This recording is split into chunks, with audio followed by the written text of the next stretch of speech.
The incident left her feeling deeply embarrassed, occurring directly within the nation's premier military training area.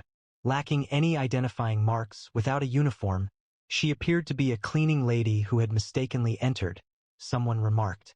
Ava Collins, with her hair in a low ponytail, wearing canvas shoes and a wrinkled white shirt, stood alone, facing a barrage of mocking comments. 30 minutes elapsed before her husband's helicopter, belonging to the highest-ranking general in the military, landed. The strategic camp at St. Hawthorne's functioned as a fortress emphasizing discipline, with barbed wire fences enclosing a large area of muddy training grounds, advanced simulators, and barracks that were meticulously polished. This exclusive 4-week program, designed for the children of generals, senators, and chiefs of staff, served as an intensive training ground for battlefield survival, crisis management, and mental fortitude. Young military trainees, equipped with $2,000 tactical gear, practiced maneuvers while drones, transmitting live video, circled overhead, their personalized rifles displayed engraved family crests. The command center, a substantial structure of glass and concrete, overlooked the training area, displaying live tracking data on its numerous screens. Ava Collins arrived, her worn canvas sneakers sinking into the earth, her white button-up shirt showing slight wrinkles, her simple ponytail gently moving. At 28, having grown up in a tranquil Virginia town, she came with her boyfriend, a young strategic advisor, carrying a well-worn backpack containing a notebook and a water bottle. She displayed no badge, insignia, or indication of her past. The cadets' gazes scrutinized her, their whispers building like a storm. Ava's presence disrupted the camp's rigid hierarchy, and her backpack seemed disrespectful to the elite's carefully constructed environment. A cadet, Ethan Holt, rested against a Humvee, his $3,000 Oakley sunglasses reflecting the light. He muttered, loud enough to draw attention, "Look at that backpack, probably purchased during a post-COVID clearance sale." A senator's daughter, dressed in a $1,500 Under Armour kit, laughed, lightly bumping her friends. She doesn't seem to understand the distinction between a training ground and a gun barrel. Laughter spread through the mess hall, cadets quickly hiding smiles behind gloved hands. Ava remained motionless, her gray eyes unwavering, her backpack resting on her shoulder. She had come to observe, invited by her boyfriend, but the camp's rejection felt like a sharp rebuke to her reserved nature. The audience's frustration grew, their emotions tightening at the dismissive behavior of these officials, their contempt a blow against Ava's gentle demeanor. The taunts intensified, a spiteful performance led by the camp's influential members. Vanessa Pierce, the daughter of a chief of staff, stepped forward, her tactical vest spotless, her brunette braids as precise as her expression. At 24, having grown up in DC's power corridors, she had earned a reputation for defeating those unfamiliar with the environment. She looked at Ava's sneakers and expressed disdain. "She appears to be someone who has never demonstrated a competitive nature," she stated, her voice cutting. The cadets responded with laughter, the sound bouncing off the barracks. Vanessa swung her braid, the fragrance of her cedar-scented lotion filling the air, a scent Ava found overpowering. Ava's fingers tightened on her backpack, her face remaining calm, while the audience's anger escalated, their hearts pounding due to this personal attack, Vanessa's arrogance appearing as a spark in the cold atmosphere. The scorn intensified, becoming a deliberate and organized challenge to Ava's presence. A drill instructor, Margaret Klein, moved forward, her uniform sharply pressed, her face showing years of upholding regulations. At 48, raised in Texas, she took pride in preserving order. "Miss, this camp is restricted to authorized personnel only," she stated, gesturing towards the gate, her voice resolute but not unkind. The cadets responded with cheers, their tactical boots reflecting the light as they waved her away from the grounds. A general's son, dressed in a $2,000 Arc'teryx outfit, exclaimed, "She's likely someone's temporary girlfriend, just here for the food." Laughter erupted, cadets playfully bumping into each other. A squad leader whispered, "That shirt's a disgrace, and she has the nerve to stand here?" It was clear, she didn't belong in a war zone. The criticisms felt like a guillotine, each phrase a blow against Ava's silence. The audience's anger intensified, their hearts aching for Ava, enraged by this group's continued harshness. The cadets' disdain became cruel as Ava stood on the training grounds, their taunts a planned attack intended to break her resolve. A group of elite trainees in $5,000 custom tactical kits assembled near the armory, their voices a poisonous blend. One remarked, tossing a training grenade in the direction of Ava's worn sneakers, "She's a blight on this camp's prestige." Another waved a custom rifle, shouting, back to the civilian sidelines, "Sweetheart, her backpack's a joke. Did she find it in a surplus store?" The laughter from the mess hall grew loud, staff members subtly gesturing to each other, their silver pins reflecting the light. A naval officer's son yelled, "She's an insult to every drill run here." The verbal attacks felt like a relentless pressure, each word a challenge against Ava's composed stillness. Nathaniel's helicopter was miles away, but the camp's disapproval felt overwhelming. The audience's anger escalated, their hearts racing, outraged by this planned act of unkindness, their fury burning, ready to challenge the elite's pride. Vanessa Pierce acted again, her cruelty a deliberate action to hurt Ava in front of the elite. During a pause close to the mess hall, she took a water bottle, walked casually over, and poured it into Ava's sneakers, her smile malicious. "Really?" She sneered, and her group burst into laughter. The cadets cheered, their contempt a heavy and oppressive wave, their whispers circulating, "She's nothing." Ava's gray eyes became colder than steel, but her expression remained steady, a defense against the treachery. The training ground extended past the barracks, but the camp's disdain felt like an immense pressure. The audience's anger surged, their hearts aching for Ava, furious at this public humiliation exposed before the ranks. The cadets' disapproval escalated, their words sharp and cruel. A student from a wealthy family, dressed in a $4,000 Patagonia outfit, rested against a supply crate, speaking in a harsh tone. "She's insignificant, likely trying to charm her way to a medal," he remarked, indicating Ava's worn shirt. "Look at those sneakers. Did she find them at a second-hand store?" His group of friends chuckled, their personalized knives glinting. A colonel's daughter exclaimed, "She brings shame to those who recommended her." The laughter felt overwhelming, their arrogance felt like a public condemnation.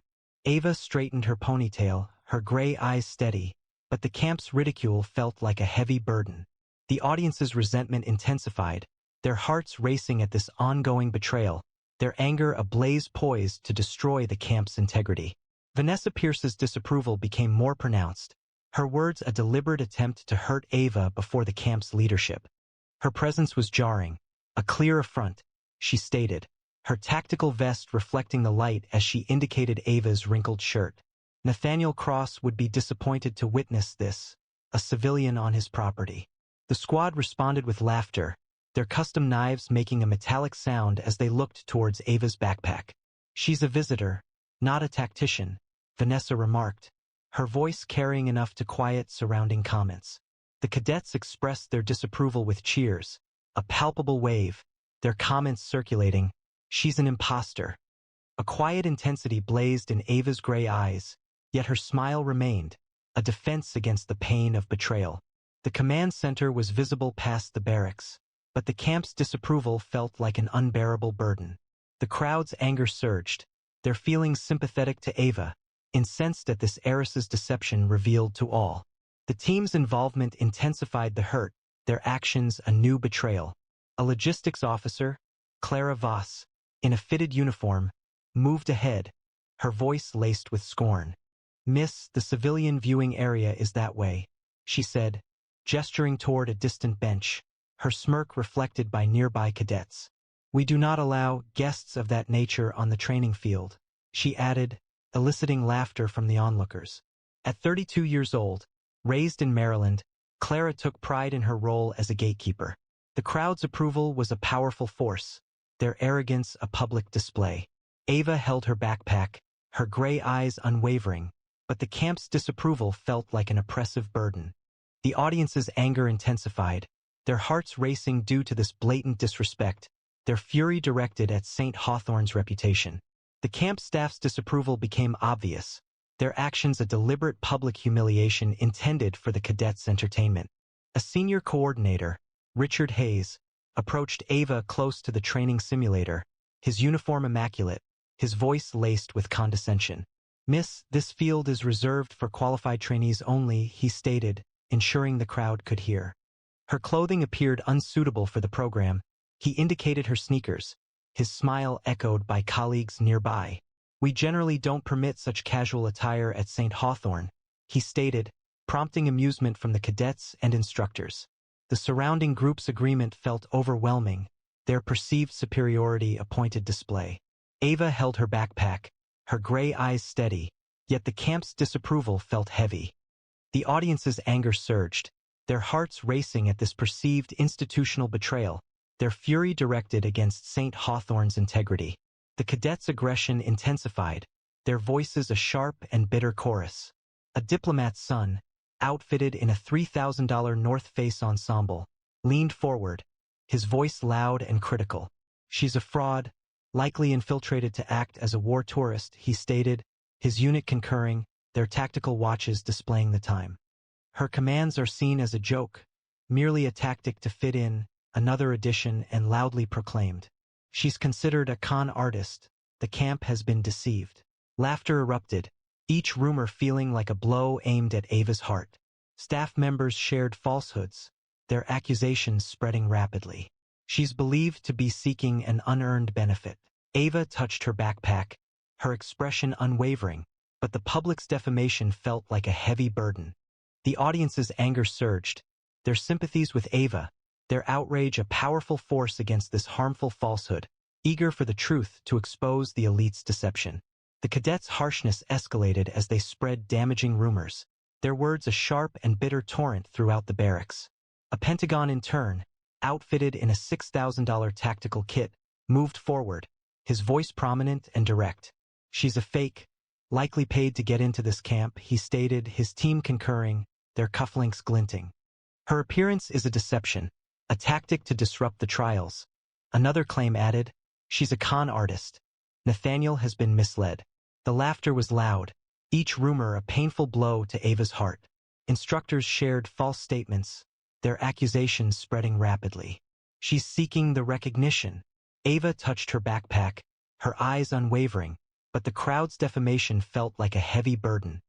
The audience's anger surged, their sympathies with Ava, their resentment a powerful force against this harmful accusation, eager for the truth to expose the elite's falsehoods. The final evaluation approached, a jungle warfare simulation intended to challenge even the most resilient. Each team of 10 had to traverse a dense forest, construct a camp, safeguard their squad, and implement a counterattack strategy. The cadets moved quickly, their radios buzzing, their maps misinterpreted, their self-importance colliding. Disorder broke out, with arguments and lost signals, leaving a team stranded on high ground. Vanessa Pierce issued commands, her braids swinging, but her squad hesitated, their perimeter vulnerable. Ava moved forward, her sneakers silent on the mud, her wrinkled shirt a noticeable difference from the camp's tactical appearance. She seized the radio, reviewed the map, and assumed command. "Team 2, flank right at 15 degrees. Establish a perimeter," she stated, her voice calm but resolute. "Team 4, withdraw from the elevated position, transition to a staggered retreat." She addressed Vanessa. "As acting leader, relinquish command. I will assume full responsibility for the mission." The cadets paused, then complied, their actions precise under her instructions. The simulation concluded exceptionally quickly, the fastest operation ever recorded at St. Hawthorne's. There were no simulated injuries, and every squad was recovered. The forest became still, the audience's emotions moved, their frustration changing to eagerness, Ava's restrained power a glimmer in the cold. The training field reflected a scene of shocked expressions. The cadets' tactical gear appeared muted compared to Ava's simple shirt. A lead instructor, Colonel Raymond Holt, advanced, his beret shadowing his face, his eyes displaying surprise. At 55, a veteran of 3 wars, he indicated the command center screens.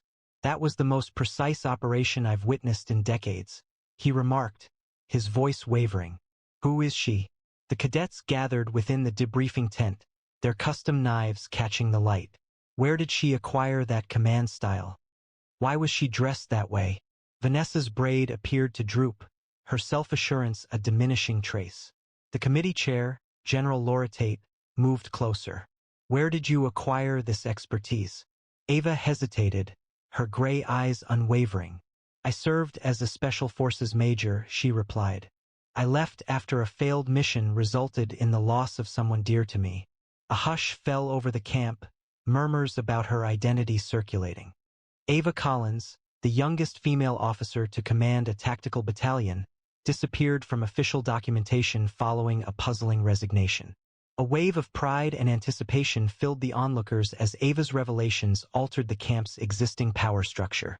A noticeable change occurred, signaled by a deep hum as a black UH-60 Blackhawk descended to the landing zone. Unexpected and without prior announcement, the cadets' faces lost color. The door slid open, and General Nathaniel Cross emerged, his four-star uniform gleaming, accompanied by 2 aides. At 42, raised in Colorado, he served as the Supreme Commander of Strategic Operations, a renowned figure in military circles. He proceeded directly to Ava, offering a precise salute. Major Collins, you haven't lost your edge, he stated, his voice steady. He then took her hand, kissed her forehead, and turned to address the camp. I am her husband, he stated, and he shared reports indicating she had been ridiculed, demeaned, and even subjected to physical mistreatment at what is presented as a prestigious training center. The barracks fell silent, camera drones suspended, instructors' expressions pale. The audience experienced a surge of emotion, their anger shifting to admiration as Nathaniel's words exposed the deception that had concealed Ava's experience. The camp remained motionless, Vanessa Pierce's tactical vest sliding from her shoulder, her braid offering no protection. Nathaniel confronted the camp director, his gray eyes unwavering. I insist on an immediate investigation, he stated. Everyone involved in mistreating her, including your daughter, will be suspended, lose student privileges, and be marked for a violation of military ethics. No one should advance by belittling others. The cadets' demeanor appeared to lessen, their faces drawn with surprise. Claravas remained still, her supervisory role an acknowledgement of failure. Nathaniel indicated Ava, his hand firm. She directed battalions in conflict areas. Your camp disappointed her, not the reverse. The crowd erupted in applause, their anger shifting to admiration as Ava's honesty started to redefine St. Hawthorne's history. Colonel Holt acknowledged, his beret pulled down in deference, the area holding still anticipating her reply. Ava advanced, her creased shirt a subtle symbol of authority, and clasped Nathaniel's hand. I did not arrive to guide, she stated, her voice gentle yet distinct. I came to observe. She hesitated, her gray eyes examining the cadets. When guidance was required, it was provided. The camp exploded with sound, instructors rising to their feet, their applause a magnificent display of admiration. Vanessa Pierce lowered her head, her vest offering no protection, and quietly apologized to Major Collins. Officials from the Pentagon came forward, presenting offers of a return to duty with unsteady hands. Ava smiled, gently squeezed Nathaniel's hand, and stated, I'm finished with conflicts.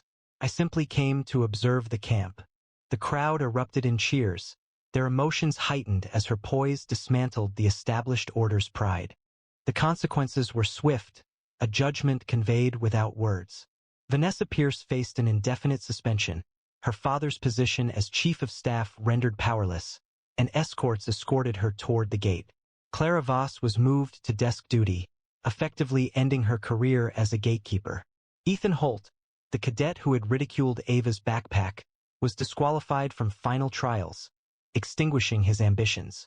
The Texion who had derided her sneakers was expelled, his family's connections proving ineffective. Those who had laughed faced disciplinary action, and their responsibilities lessened. The cadets who had circulated rumors concealed their timepieces, their power voided. Ava stood next to Nathaniel, her canvas sneakers planted firmly, her backpack a declaration of her honesty. The audience's hearts pounded, their outrage shifting to jubilation, Ava's when shining brightly and humbling the camp's prominent figures within St. Hawthorne's respected area. Nathaniel Cross held the training grounds with his authority, his voice cutting through the noise. "You questioned Ava Collins," he stated, his gray eyes conveying restrained anger, the essence of this camp's heritage.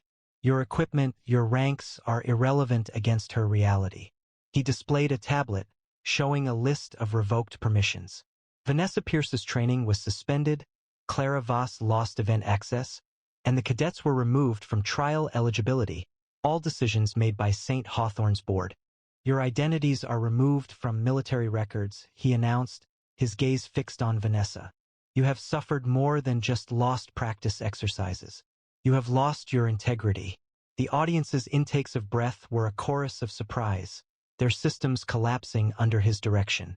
Ava stood next to him, her creased shirt illuminated, her victory confirmed by Nathaniel's powerful outcry. The audience erupted, their spirits lifted as his worldwide punishment destroyed the privileged's presumption. The downfall of the elite was a spectacle, their arrogance shattered under Nathaniel's command. Vanessa Pierce stumbled off the training field, her tactical vest a mockery, her reputation a cautionary tale among the cadets. Clara Voss's gatekeeping empire plummeted, her scorn a public wound, her escorts pushing her toward the supply exit. Ethan Holt's aspirations collapsed, his mockery exposed as lies. The Pentagon intern who'd spread rumors hid his cufflinks, his eligibility void. Those who had shown scorn were let go, their careers concluded.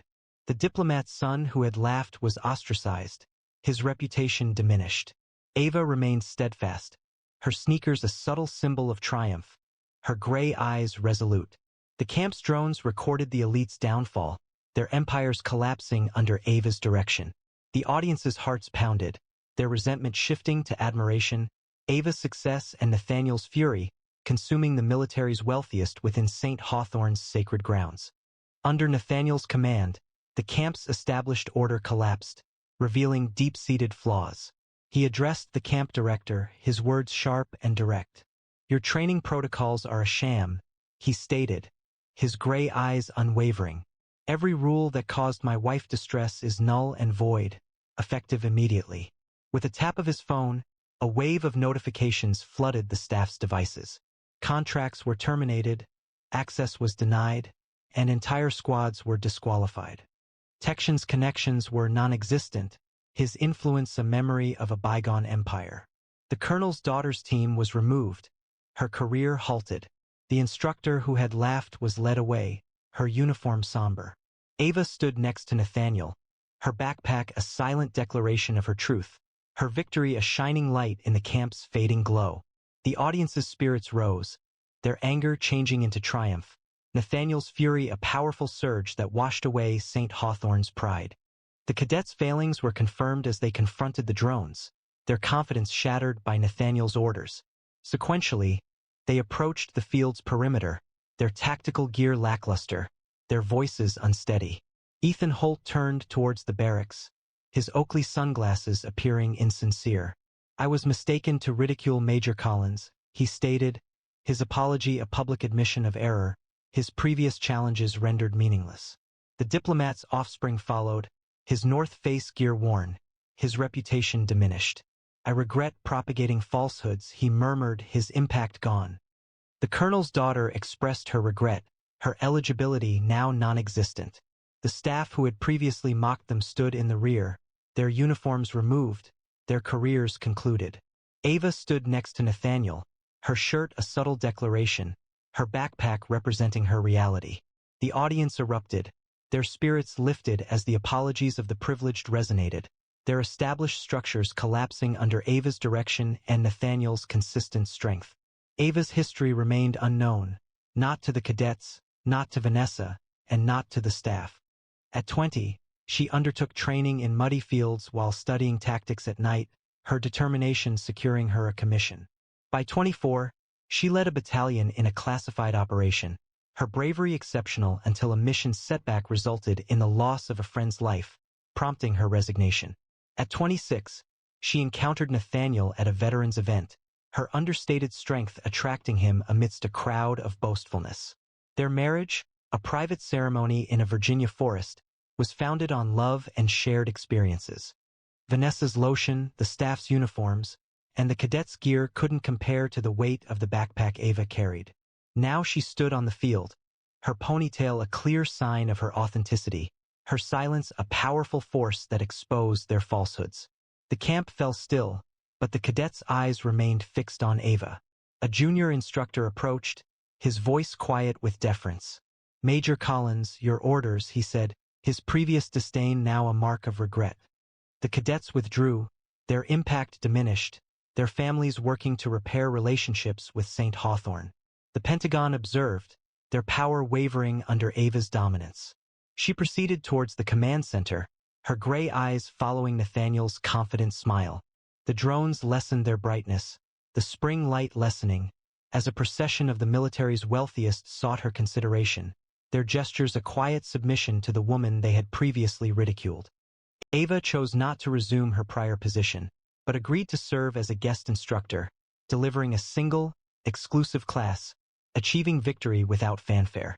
Her sneakers made a quiet sound on the lecture hall floor, and she carried a backpack over her shoulder, where she mentored a new generation to lead without ego.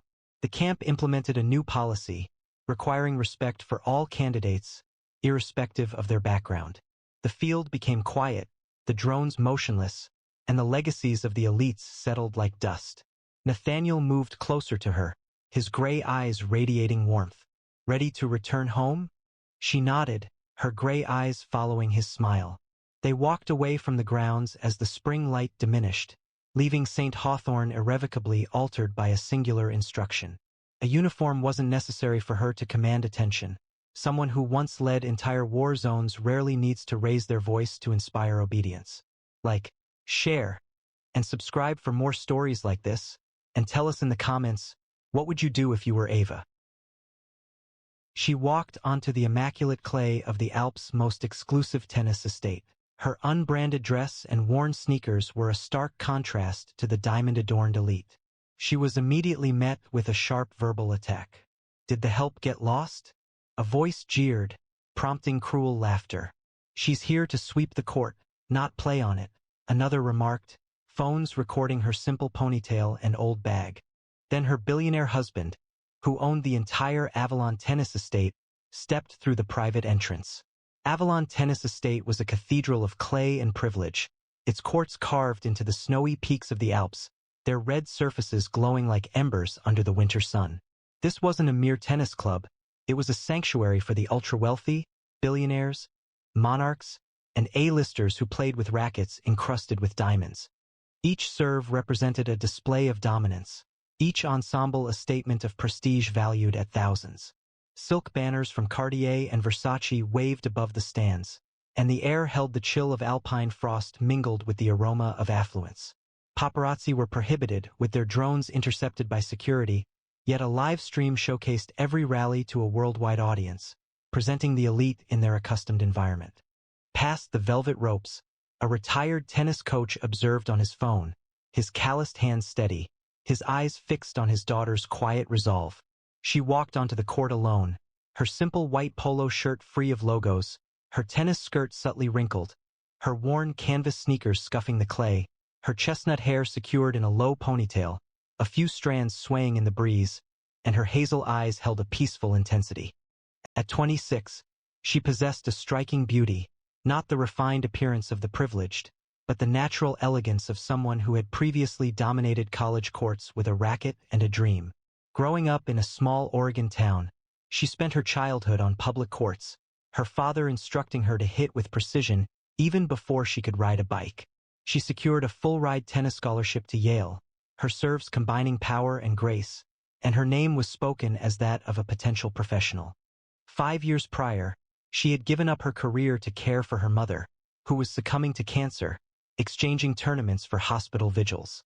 Now, she held a used tennis bag, her appearance a brief spark in the cold, her unpretentiousness a contrast to Avalon's magnificence. The stands hummed as she neared the registration desk, her worn tennis shoes attracting attention like imperfections in a work of art. Eleanor Prescott, spouse of a CEO at a global bank, sat enveloped in a $15,000 mink coat, her tone laced with derision. "It seems the club is organizing charity events for ordinary people now," she remarked, ensuring the live stream captured her statement.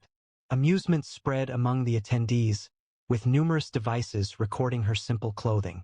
Marcus Tate, descendant of a hedge fund fortune, reclined in a courtside seat, his $6,000 sunglasses reflecting the light, and scoffed, "What will they allow next? Letting the gardeners participate?" A click echoed, their Rolexes glinting in the sunlight. Her fingers lightly touched her racket, her expression calm, yet the atmosphere was charged with derision. Her father's face on the live stream grew strained, the taunts a painful blow to his honor, and the viewers bristled, their frustration poised to explode. As she registered, the upper class's contempt escalated into a planned attack. A cluster of socialites in $10,000 tennis dresses arranged themselves in a semicircle, their voices a poisonous blend. She looked out of place, one remarked, tossing a monogrammed towel towards her. "Back to where you came from." Another called, displaying a phone adorned with diamonds. "She's dressed like she raided a second-hand shop," he exclaimed. Avalon Beggar filmed with her phone, focusing on her worn sneakers, while a venture capitalist in an expensive blazer declared, "She's tarnishing the reputation of this estate." The phones illuminated the scene with the glow of live-streamed posts. The sound of laughter from the crowd felt like a harsh punishment, each word striking against her quietness. Her father's face, visible on the live stream, showed distress, every insult a blow to his daughter's honor. The audience's anger intensified, their hearts racing, indignant at this group's continued harshness. The politician's daughter and Europe's third-ranked tennis player stood close to the net, her personalized racket shining in the sunlight. Her blonde hair was styled into a sleek bun, her $10,000 tennis dress sparkling with Swarovski crystals. She had competed against Olympic champions, her name synonymous with elite tennis. She directed a chilly gaze at the newcomer, her voice cutting through the surrounding noise. "This is a private court, not a public school gym class," she stated, her words carried by the livestream microphone. The bleachers erupted, phones were raised, captions began to appear, with the hashtag #AvalonOutsider. Her friends, a group of socialites dressed in custom athletic wear, chuckled, one playfully throwing a tennis ball toward the newcomer's feet. "Pick it up, newbie," she said. The woman stepped over it, her hazel eyes meeting the players, her gaze unwavering despite a rapid pulse. The audience felt a wave of anger, their hearts aching for her as her dignity was challenged. The disdain of the wealthy intensified as the politician's daughter approached, her crystal-studded dress shimmering, her voice sharp and cutting. "You're a disgrace to this court," she stated, her voice clear enough for the live stream to broadcast globally. "Regarding the dress and those sneakers, did you obtain them from a dumpster? You will never be accepted by our group," she declared, accompanied by the sound of clicking and laughter which formed a harsh, mocking chorus as phones focused on the worn canvas shoes. "You're a person of no consequence attempting to portray someone of high standing," she added, her expression conveying disdain. "This estate warrants a more distinguished individual than someone impoverished." The woman gripped her racket, her hazel eyes betraying a suppressed intensity, yet her expression stayed calm. Her father's hands shook on the live stream. The personal attack felt like a blow to his daughter's value. The audience's anger surged, their hearts aching, furious at this intentional challenge to her identity. A cluster of players, their sneakers spotless, congregated close to the court, their hushed voices as cutting as ice. "She's a nobody," one muttered, the words audible on the live stream. The standards at Avalon were declining. Someone threw a crumpled score sheet at her feet, saying, "Clean that up, maid." The paper slid across the clay, lightly touching her sneakers, but she remained still. The politician's daughter's coach, a former professional with a Rolex on his wrist, smiled from the sidelines. "She's not ready," he stated, his voice audible. "This court is for champions, not charity cases." The crowd applauded, their elitism forming a barrier around her. Her hazel eyes shone with a contained intensity, yet her smile remained, a delicate challenge to their disdain. The audience's outrage surged, their anger at this planned cruelty a tangible force. The ridicule extended beyond the players. A tournament official, his badge bright, came to her at the desk, his voice tinged with condescension. "Miss, this isn't an open tryout. he stated, loud enough for the bleachers to hear. Her attire was not in accordance with our dress code, he indicated, pointing to her worn sneakers, his smile reflected by onlookers. We generally do not allow non-members to play on Avalon's courts, he stated, prompting laughter from the privileged attendees. Mobile phones focused on her composed expression, with captions quickly appearing, "Hat tennis tramp." The audience's agreement felt like an overwhelming pressure, their condescension a public humiliation.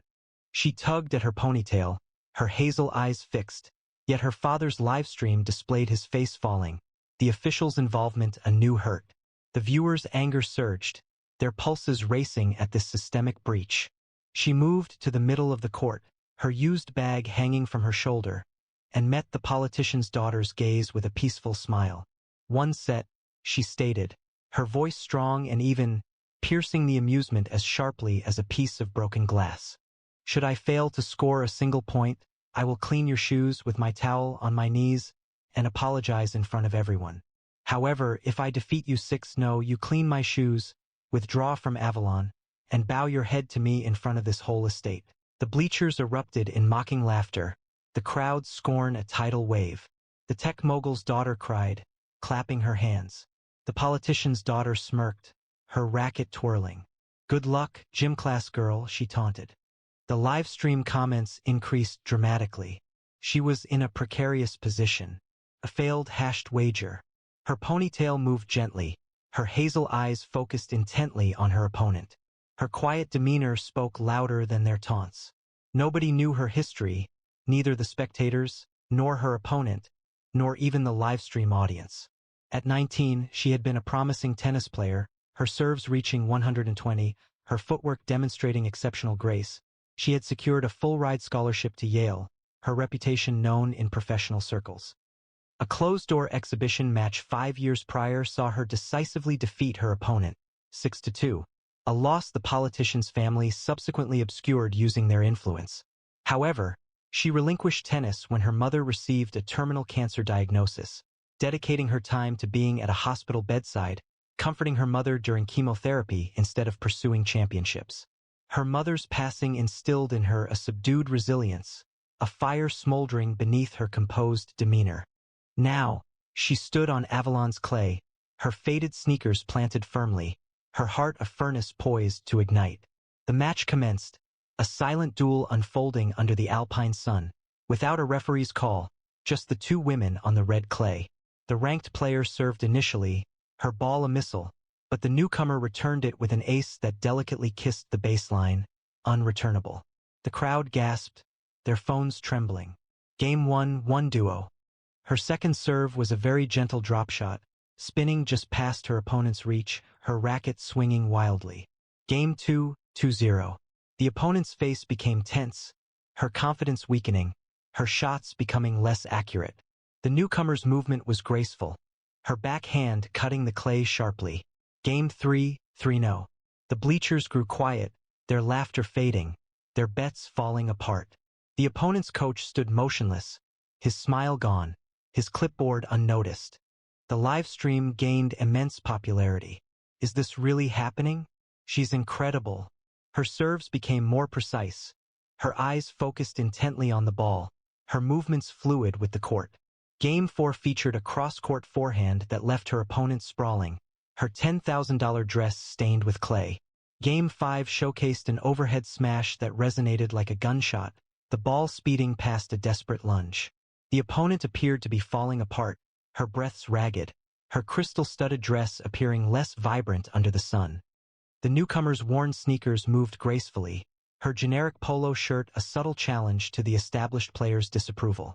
Game 6 concluded with another ace, precise and decisive, the ball speeding down the line. The set finished in 11 minutes, 6-0, the scoreboard vividly displaying her dominance.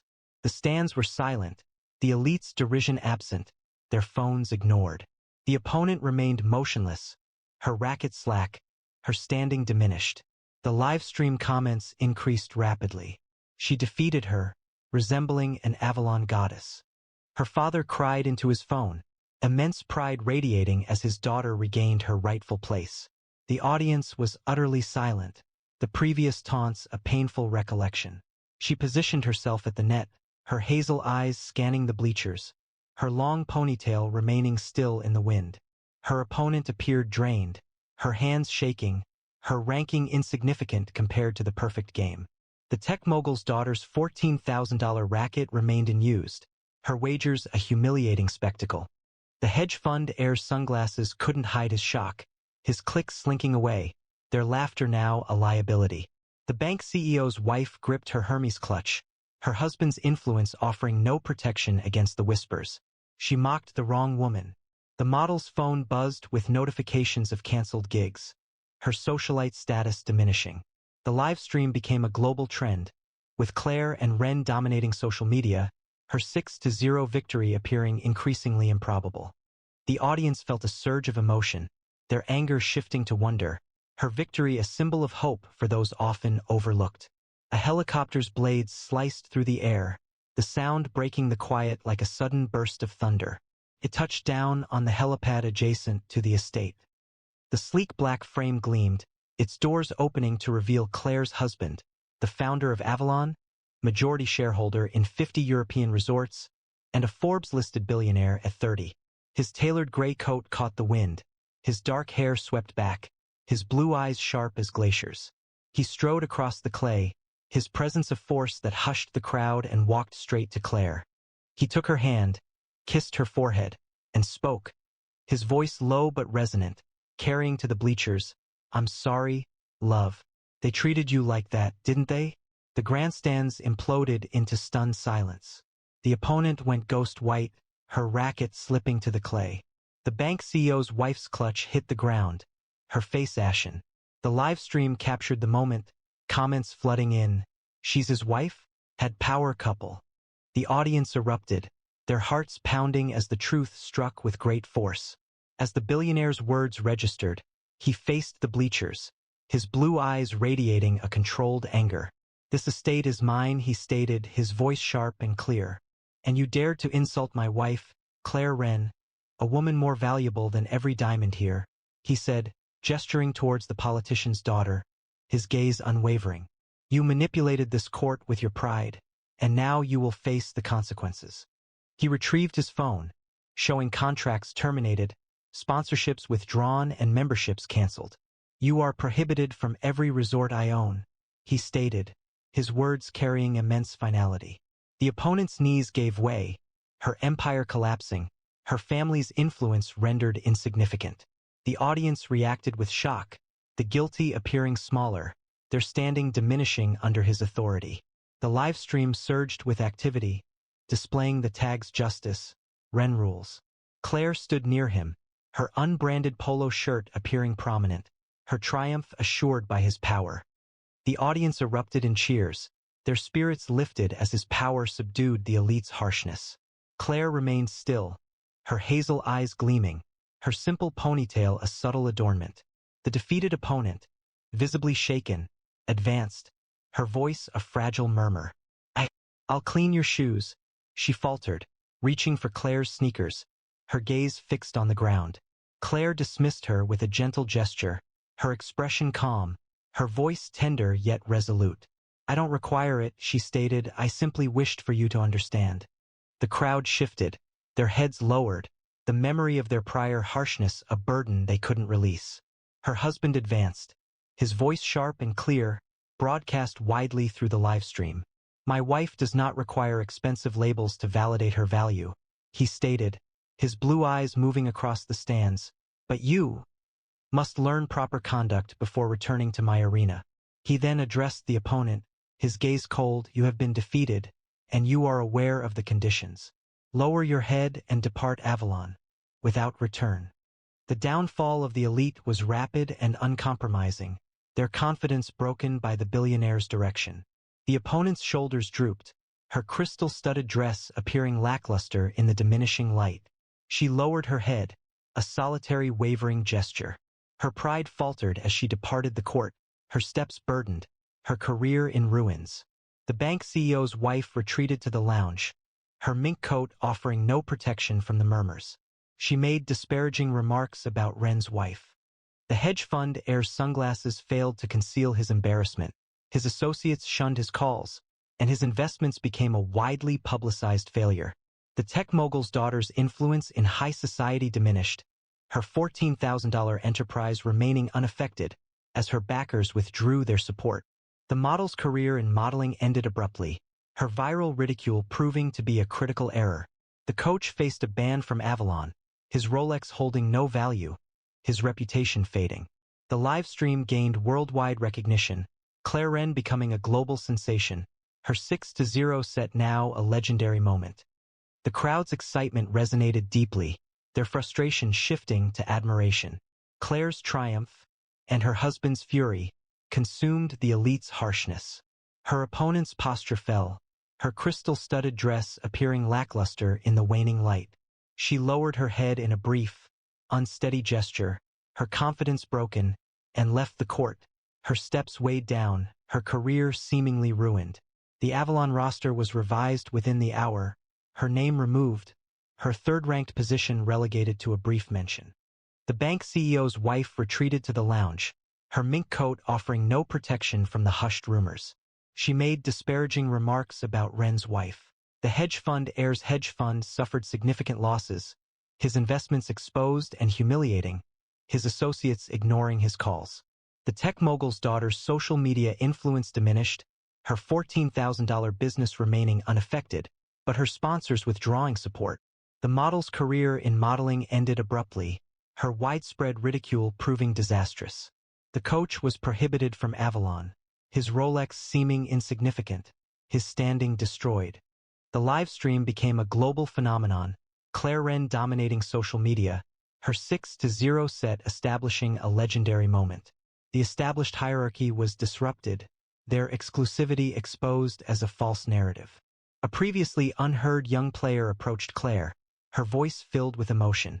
"I was mistaken to laugh," she stated, her eyes bright. "You represent what this court ought to be." Others concurred, their applause growing, a wave of respect overpowering their earlier disdain. The live stream documented the change, with comments pouring in. She fundamentally altered the landscape. Claire elicited admiration, the assembled coaches showing their respect, one remarking, "You could have been world number one." Claire's unbranded polo shirt shone in the sunlight, her worn sneakers a symbol of her resilience. Her husband's hand gently touched hers, his pride expressed as a quiet promise. The estate's leaderboard displayed the results. Claire Wren, 6-0 Vivian Corbin. The audience felt a surge of emotion, their frustration now acknowledged, Claire's victory igniting a transformative force for Avalon's spirit. Her husband drew Claire near, his hand gently supporting her cheek, his voice hushed, intended just for her. "You were always the champion," he said, his blue eyes filled with warmth. Claire smiled, her hazel eyes tender, her simple ponytail a subtle adornment.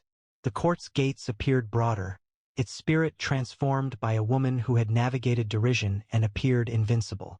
The live stream recorded their embrace, with messages rapidly appearing. "She's a queen," wrote Julian and Claire. Those who previously dismissed her were now dispersed, their established positions wavering, their pride a diminishing memory. Claire's victory extended beyond a single competition. It represented a deserved consequence, demonstrating that skill and passion surpass affluence. Her father, observing via his phone, smiled through tears, his daughter's reputation now a symbol of hope for those often disregarded. 3 days elapsed before a video of Claire's match gained widespread popularity online, accompanied by the message, "Never underestimate a woman in canvas sneakers." The online community responded with enthusiastic discussion. Claire Wren was trending globally, and her 6-0 set became a legendary story that resonated far beyond the Alps. Her husband and Claire were together, their hands clasped, their love a gentle but powerful force, exceeding the brilliance of the elite's diamonds. She arrived as an unknown, her unbranded polo shirt marking her as an outsider, but she departed as a legend, not due to victory, but because of her unwavering integrity. Avalon was no longer a sanctuary for the elite, it belonged to her, a testament to a woman who compelled the aristocracy to acknowledge her with a used racket and an unyielding spirit. Please enjoy more stories like this. Share your thoughts in the comments. Would you have accepted that bet? They requested she tackle a complex math problem, not for the solution itself, but to observe her discomfort, hesitation, and silence. Within a seminar room populated by tailored suits and PhD name tags, she arrived wearing worn canvas shoes and a creased shirt. Did you take a wrong turn, ma'am? Someone chuckled, this isn't the PDA meeting. However, as her hand grasped the marker and countless eyes anticipated her failure, the whiteboard began to reveal something entirely different. The Ascension Forum at St. Lennox University stood as a cathedral of intellect, its ancient brick walls draped in ivy, its seminar halls aglow with chandeliers worth more than Manhattan penthouses. This exclusive conference, reserved for Ivy League PhDs and million-dollar AI research sponsors, featured tailored wool suits, silk ties, and name tags boasting titles like Chair of Quantum Computing. Polished oak tables held crystal water pitchers, and the air carried notes of oud and ambition. A limited number, just 300 attendees, received invitations, and their sapphire badges were verified by staff wearing velvet vests. Outside the main hall, a marble atrium provided access to a private lecture theater, with its doors designated solely for keynote speakers. Lillian Moore Bellamy entered through a less conspicuous entrance. Her jeans were worn, her simple t-shirt was tucked into a cardigan featuring worn cuffs, and her chestnut hair was pulled back with a rubber band.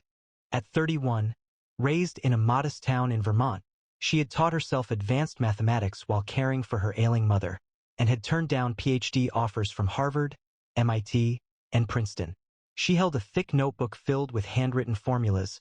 It was her only companion besides her husband, Dr. Henry Bellamy, the forum's keynote speaker.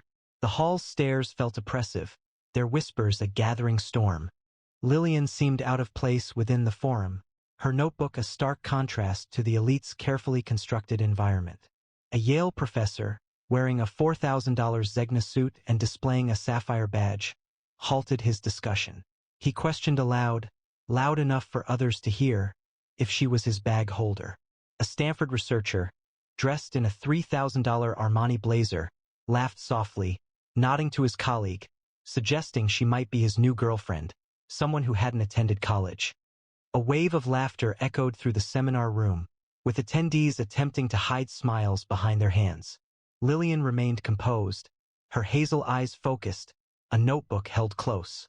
She had come to offer encouragement to Henry, whose work she had subtly influenced. The audience's frustration grew, feeling the sharp sting of these academic authorities' dismissive behavior and their contempt for Lillian's calm demeanor. The ridicule intensified, a harsh and pointed performance led by the forum's prominent members. Becca Sloan, a third-year PhD candidate from St. Lennox, moved forward, her tailored Chanel skirt swaying, her blonde ponytail as crisp as her expression. At 26, having grown up in Boston's elite circles, she was known for her dismissive attitude towards competitors. She looked at Lillian's worn cardigan and showed disapproval. "Ma'am, this area is designated for main speakers only. Free coffee is available downstairs," she stated, her voice precise. The attendees reacted with laughter, the sound reverberating through the oak walls. Becca swung her ponytail, releasing a wave of jasmine-scented perfume, a fragrance Lillian was aware Henry found unpleasant. Lillian's grip on her notebook intensified, her expression composed, yet the audience's anger escalated, their pulses racing at this direct challenge, Becca's confidence appearing like a flame in the cold air. The disapproval intensified, a planned and focused criticism of Lillian's participation. A conference staff member, Margaret Voss, moved forward, her tailored vest neat, her face showing years of upholding established rules. At 50, raised in upstate New York, she took pride in maintaining order. She indicated the exit, her voice steady but not unkind. "Let's go, miss. You're disrupting the session."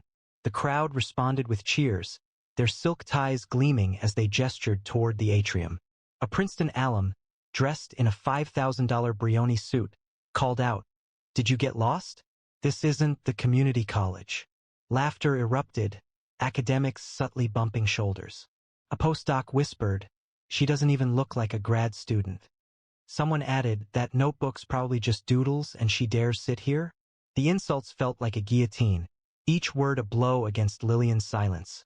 The audience's anger grew, their hearts aching for Lillian, and their frustration directed at this group's harsh treatment.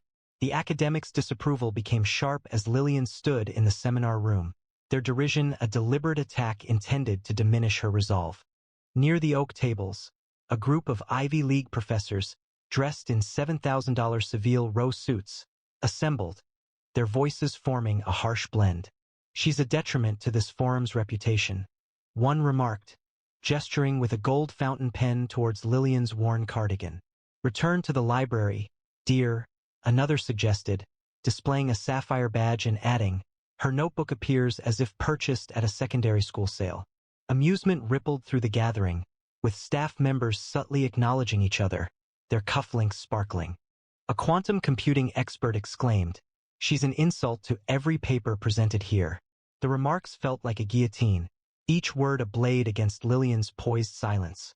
Henry's lecture theater loomed beyond the hall, but the seminar room's disdain was a crushing weight. The audience's frustration grew, their hearts pounding, angered by this orchestrated cruelty, their ire ignited, ready to challenge the elite's arrogance. Becca Sloan delivered another sharp comment, deliberately intended to unsettle Lillian in front of the select group. "So, what understanding do you expect to gain at a forum like this?" she asked, her Chanel skirt reflecting the light as she stood at Lillian's table. "Or should we administer a freshman entrance exam to familiarize you with the subject?" She didn't pause for a response, instead heading to the whiteboard where she began writing a complex combinatorics problem, one that had previously challenged her own research group. "If I solve this before the coffee break ends, I'll publicly apologize and get your coffee for a week," she stated, her voice loud enough to silence nearby murmurs. "If not, kindly step aside and make room for real academics." The attendees cheered, their scorn a suffocating tide, their whispers buzzing, "She's a fraud." Lillian's hazel eyes burned with quiet fire, but her smile held a shield against the challenge. The audience's anger surged, their hearts aching for Lillian, outraged by this public humiliation displayed before them. The elite's contempt became intensely personal, their voices a sharp and bitter chorus. A Harvard professor, dressed in a $6,000 khitan suit, rested against the seminar table, his voice harsh and dismissive. "She's insignificant, likely here to collect Bellamy's notes," he remarked, indicating Lillian's notebook. "Notice that cardigan. Did she make it herself?" His colleagues chuckled, their sapphire badges glinting. An MIT postdoc exclaimed, "She's an embarrassment to whoever let her in." The crowd's laughter felt overwhelming, their arrogance felt like a public condemnation. Lillian tightened her rubber band, her hazel eyes steady, but the seminar room's disapproval felt like a heavy burden. The audience's frustration intensified, their hearts racing at this perceived institutional failing, their anger threatening to disrupt the forum's decorum. Becca Sloan's disapproval intensified, her words a deliberate attempt to embarrass Lillian before the seminar room's distinguished attendees.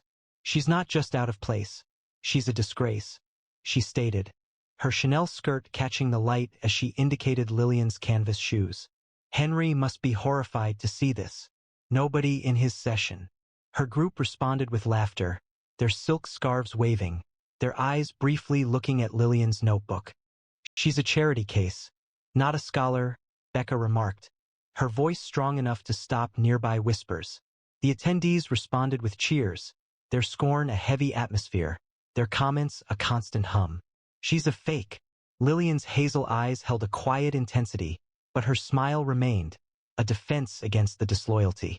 The lecture theater shone in the distance, yet the seminar room's disapproval felt overwhelming. The audience's anger surged, their feelings sympathetic toward Lillian. The room was filled with anger as this PhD candidate's actions were revealed. The staff's involvement only intensified the disappointment, appearing as a further breach of trust. A session coordinator, Clara Holt, wearing a tailored blazer, addressed the situation, her tone laced with disdain. "Miss, general seating is located in the atrium," she stated, gesturing towards a side door, her slight smile echoed by nearby academics. "We do not allow guests of this nature in the main hall," she continued, prompting laughter from the assembled group. At 28, having grown up in Connecticut, Clara valued her role in controlling access. The crowd's endorsement felt like an overwhelming force, their condescension a very public shaming. Lillian held her notebook, her hazel eyes focused, but the seminar room's disapproval felt oppressive. The audience's anger rose, their hearts racing at this form of institutional rejection, their resentment burning against St. Lennox's reputation. The seminar room staff's disapproval became obvious, their actions a public embarrassment seemingly intended for the academics' entertainment.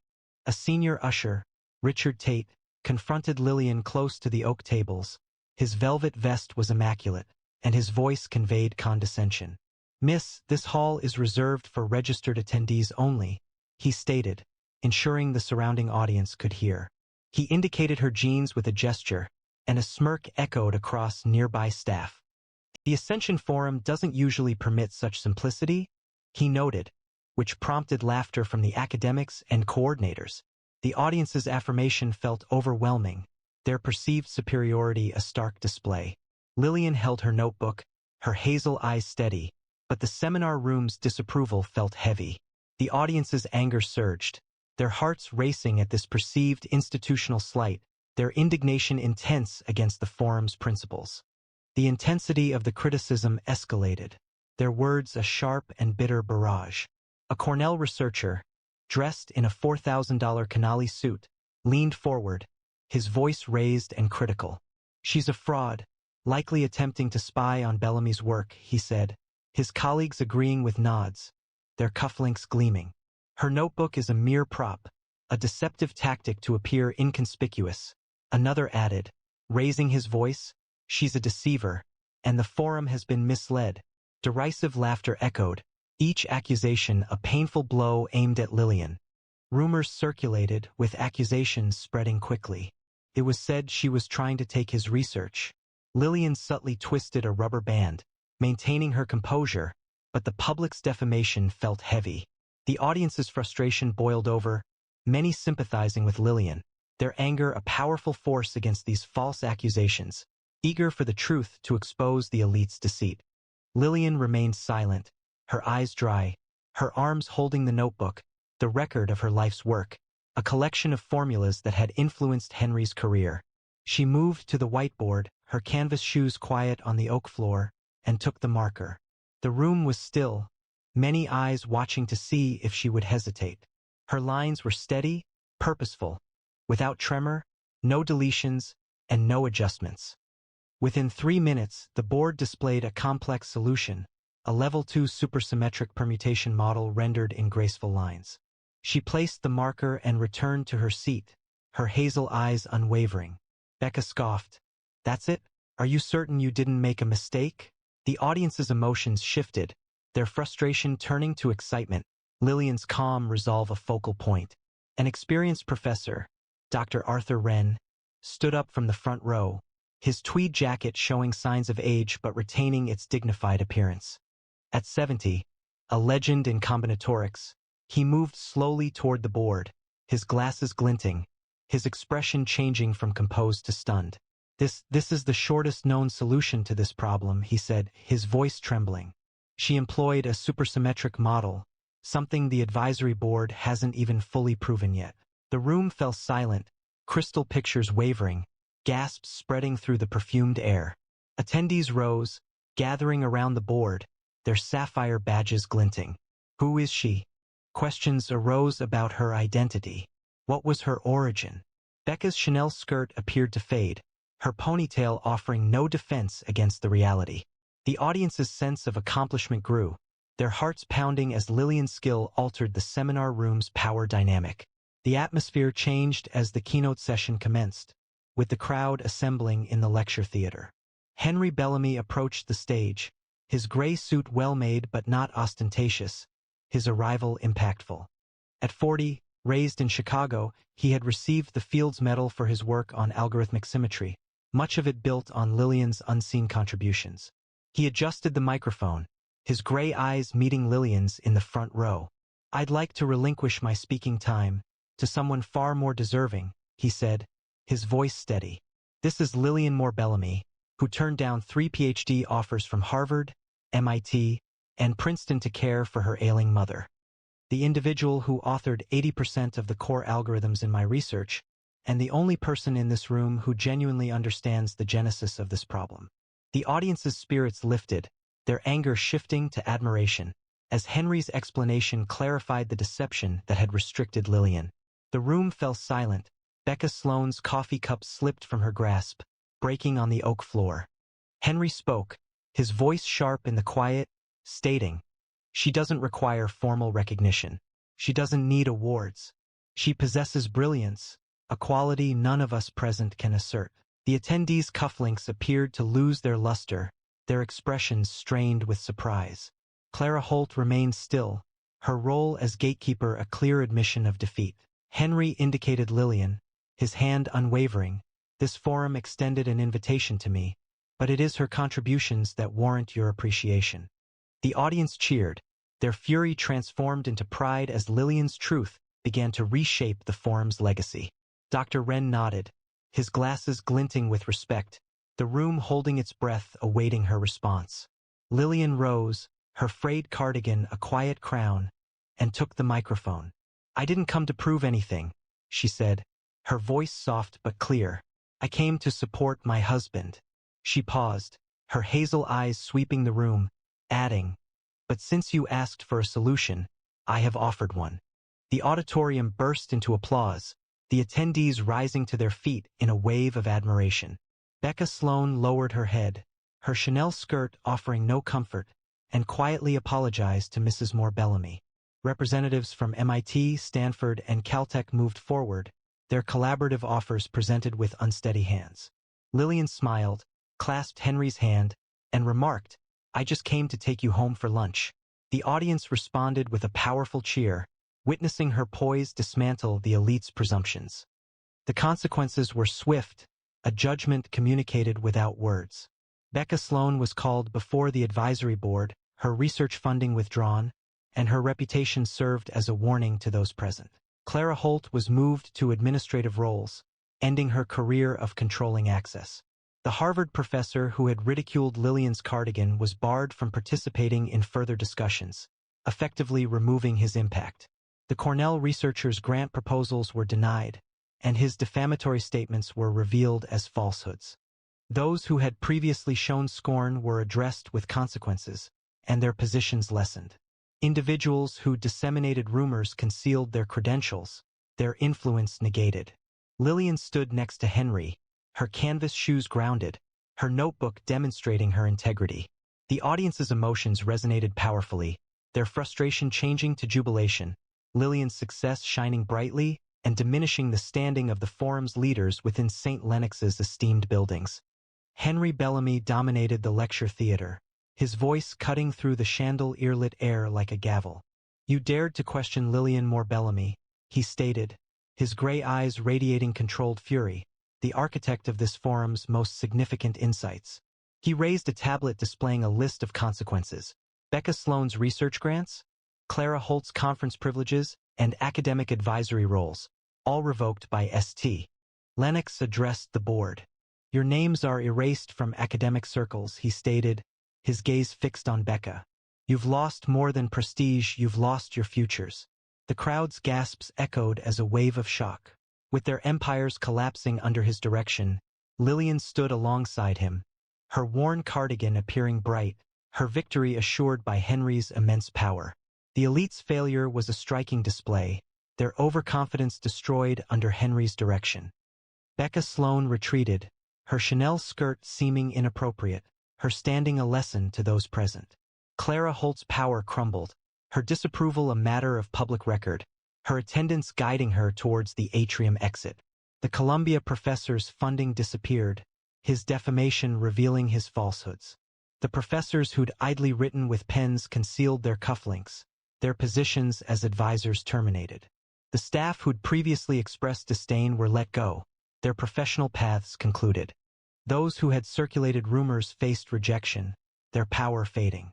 Lillian remained composed, her canvas shoes a subtle sign of strength, her hazel eyes resolute. The audience's emotions surged, their anger shifting to admiration, Lillian's triumph and Henry's fury dominating the forum's esteemed chambers. A wave of applause filled the hall as his widespread condemnation diminished the arrogance of the world's leading figures. Lillian's history remained a mystery, unknown to the attendees, not Becca, and not the staff. At 20, she tackled differential equations while caring for her mother, her diner earnings paying for textbooks. At 25, she encountered Henry at a math symposium, her understated intelligence captivating him amidst a gathering of prominent figures. Their marriage, a secluded promise in a Vermont meadow, was founded on affection and mutual mathematical understanding. Becca's challenge, the staff's badges, the academic's attire, none compared to the significance of the notebook Lillian possessed. She now stood in the lecture theater, her rubber band a testament to her truth, her silence a furnace that burned through their lies. The forum resumed, but the attendees' eyes remained on Lillian. A Caltech dean approached, his voice low with respect. "Mrs. Moore-Bellamy, your work is extraordinary," he said, referencing his earlier scorn or regret. The academics retreated, their influence null, their aides scrambling to salvage ties with St. Lennox. The sponsors lingered, their influence wavering in Lillian's presence.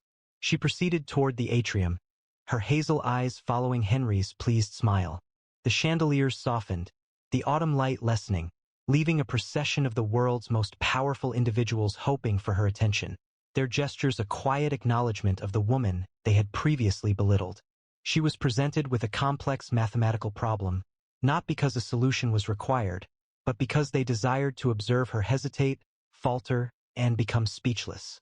The seminar room was full of people in tailored suits and PhD name tags. She arrived wearing faded canvas shoes and a wrinkled shirt. However, when she held the marker and hundreds of eyes anticipated a misstep, the whiteboard revealed something unexpected. True brilliance doesn't require fanfare. It simply needs to be expressed. And the room responded with admiration. Like, share, and subscribe for more stories like this, and tell us in the comments, what would you do if you were Lillian?